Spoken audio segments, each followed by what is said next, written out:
आदरणीय मंच और मित्रों, दरअसल राजकमल चौधरी जी के बारे में अगर हम आज चर्चा करने के लिए यहाँ उपस्थित हुए हैं, उनके अपने जन्मदिन पर भी, तो पहले तो ये मान के चलिए कि हम लोग 21वीं शताब्दी में उनकी बात कर रहे हैं। कितने लोग थे जिन्होंने अपने 20वीं शताब्दी में लेखन शुरू किया, 20वीं शताब्दी में समाप्त भी किया, लेकिन उनमें से ऐसे अनेक लोग हैं जो विस्मरण के दौर में जा चुके हैं। उसके लिए आलोचना को तो हम जिम्मेदार मानते हैं, लेकिन लेखन को भी जिम्मेदार मानना चाहिए।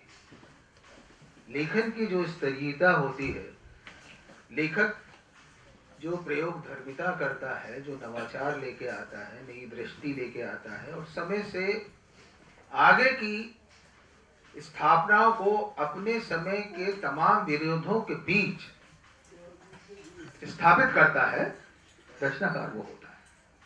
और राजकमल चौधरी शायद उसी में थे।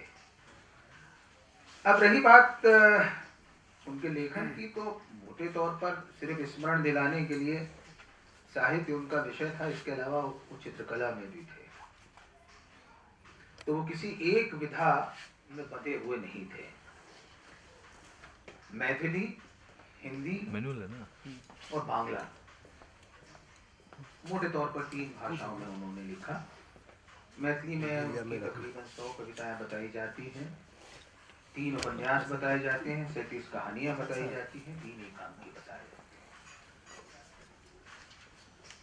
इसके अलावा अगर आप देखें तो हिंदी में मछली मरी हुई, देह गाथा, अग्नि स्नान, कंकावती, मुक्ति प्रसंग, इस अकाल वेलानी, ये उनकी प्रमुख रचनाएं हैं। और चौरंगी के अनुवाद की चर्चा तो हो ही चुकी है। अब इस समूचे साहित्य को जो केंद्र में रख कर किसी मूल्यांकन का कोई रिवाज होता, तो शायद हमारी आलोचना ने कुछ और देखा होता। अगर स्त्री को केंद्र में रखकर जिस स्त्री मुक्ति की बात वो कर रहे थे, तो हमें ये सोचना चाहिए कि लगभग 125-150 वर्षों का ये नारीवाद हो चुका है और यूरोप में तो पहले आ गया था। लेकिन भारतीय परिवेश में सघन रूप से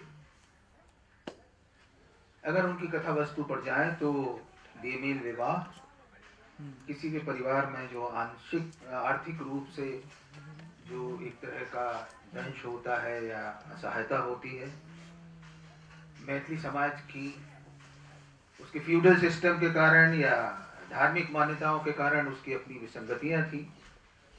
इसी के बीच एक संघर्ष करते हुए उन्हें कुछ नया देखना था। अब उसमें मुख्य चीज क्या है जो उन्होंने देखी और जो को आलोचना नहीं देख पाई, कि स्त्री की पक्षधरता इतनी साफ या लगभग हक गोई की स्थिति में क्यों थी उनके यहाँ, और जो पितृसत्तात्मक समाज था उसकी पक्षधरता क्यों नहीं थी, क्योंकि सारी विसंगतियां तो पितृसत्तात्मक समाज में थी। पितृसत्तात्मक समाज के अनिवार्य संबंध किन किन चीजों से होते हैं? एक तो फ्यूडल सिस्टम से होते हैं, जो बिहार में पाया जाता है। दूसरा, अगर आप देखें तो एक खास तरह की समानांतर धर्म सत्ता होती है, जिसका रिश्ता पितृसत्तात्मक समाज से होता है। राजनीति का रिश्ता पितृसत्ता के बहुत नजदीक है। धर्म की सत्ता हो ही गई, यहां तक कि जो विवाह की संस्था है उसका भी गहरा संबंध उसी सिस्टम से होता है, जिस सिस्टम को उन्होंने सबसे गहराई से पढ़ा। और उन्होंने ये देखा कि स्त्री का कोई उत्तराधिकार इन तमाम चीजों की वजह से समाज में नहीं है। तो उन्हें ये लगा कि अगर स्त्री की मुक्ति का कोई रास्ता हो सकता है, वो दिखने में भले ही अनैतिक दिखाई दे, लेकिन उसकी मुक्ति तो तब होगी जब स्त्री को इन तमाम घटकों से जो घेर लिया गया है और उसकी जो छटपटाहट है, उसकी जो बेचैनी है, उसकी मुक्त होने की जो जिजीविषा है, और वो उन स्थितियों में, जिन स्थितियों में वो घिरी हुई है और एक तरह से पराश्रित है, तब ऐसे में क्या हो सकता है? उसको बहुत सारे समझौते करने पड़ रहे हों, तो उसने इन तमाम चीजों से समझौता किया, पति से किया, पिता से किया, विवाह संस्था से किया, धर्म से किया, राजनीति से किया, फ्यूडल सिस्टम, सबसे उसने किया समझौता। अगर उसने एक समझौता नहीं किया किसी प्रतिकूल स्थिति में अपनी देह को लेकर, वो सिर्फ देह के लिए नहीं किया, ये उसकी नैतिकता का हिस्सा नहीं था। यह अनैतिक संबंध उसकी नैतिकता से जुड़े होकर भी पराश्रय के कारण, किसी व्यवस्था में, किसी असहायता में, ये सब उसको करना पड़ा। और अगर वहां से वो अपनी एक जगह खोजती है, तो उस खोजने को देखने वाला आदमी उस काल में कौन था? राजकमल चौधरी था। और आज अगर 20वीं शताब्दी के लगभग 4 दशक आखिर के, और ये लगभग 2 दशक, आज नारीवाद को लेकर राजेंद्र यादव से लेकर तमाम लोगों ने कौन सी अवधारणाएं प्रस्तुत की हैं? एक तो ये कहते हैं कि देह से मुक्ति, काम से मुक्ति, और अपने अधिकारों के लिए किसी भी तरह का प्रतिरोध, इसको अर्जित करने की शक्ति मुक्ति है। लेकिन इसमें पुरुष समाज उसके साथ नहीं है। और 1990 से लेकर आज तक जितनी भी नारीवाद की किताब आई हैं, वो स्त्री विमर्श की किताबें हैं। और उसका हासिल वजल यह है कि स्त्री को अपनी मुक्ति खुद खोजनी होगी। तो आप राजकमल चौधरी से अलग क्या बात कर रहे थे? आपने तो कोई अलग बात नहीं की। आज अगर अरविंद जैन स्त्री मुक्ति की लीगल या विधिक स्टडी करते हैं, तो वो इन्हीं चीजों के आसपास करते हैं। वही पितृसत्ता है, वही धर्म है, वही विवाह संस्था है, वही उत्तराधिकार के कानून है।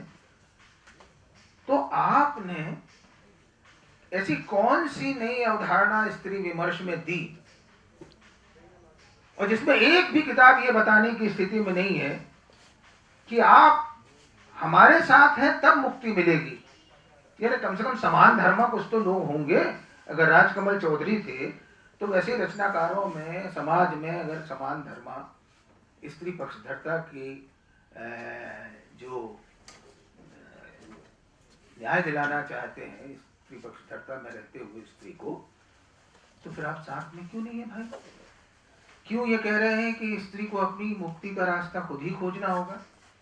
वो चाहे देह से खोजे या किसी और रास्ते से खोजे। तो आपने हर चीज को विमर्श में रिड्यूस कर दिया। हमारे यहाँ की पूर्व की परंपरा थी विचार विमर्श की। राजकमल चौधरी विचार विमर्श करते हैं और राजेंद्र यादव विमर्श करते हैं। विमर्श जो आपको कहीं नहीं ले जाता। तो ये बुनियादी फर्क है। अगर राजकमल चौधरी की किताबों को पढ़ना है तो पहले इस समाज की उस संरचना को पढ़ो जिसमें ये तमाम घटक जिनका की जिक्र मैंने किया, एक स्त्री को बंधक बनाए हुए हैं।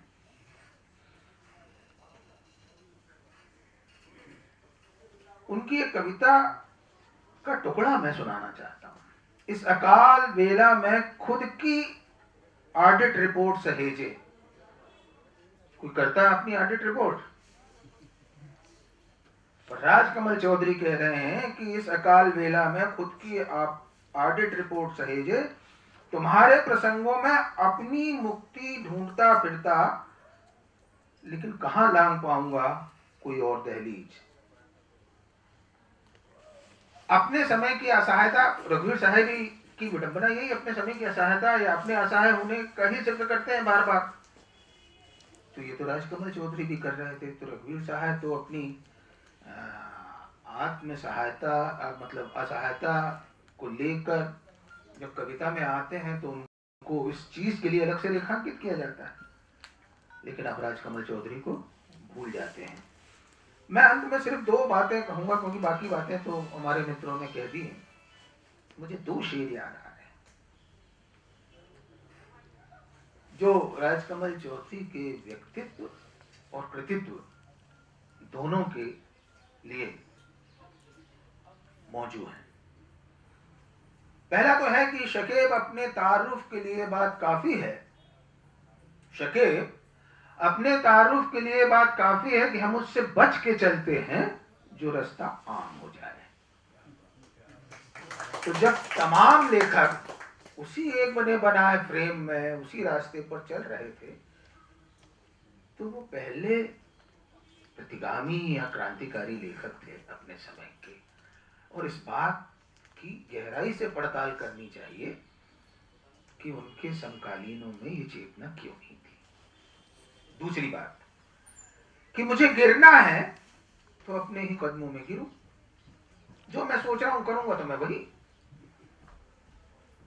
मैं आपके बताए रास्ते पर नहीं चलूंगा। मुझे गिरना है तो अपने ही कदमों में गिरूं, जैसे साया है दीवार पर दीवार गिरे। तो उन्होंने अपने बल पर अपने चिंतन को एक धार देते हुए वही किया जो उनको करना था। वो किसी के अनुकरण करता नहीं हुए, और मौलिक होना लेखन में सबसे बड़ी बात होती है। धन्यवाद।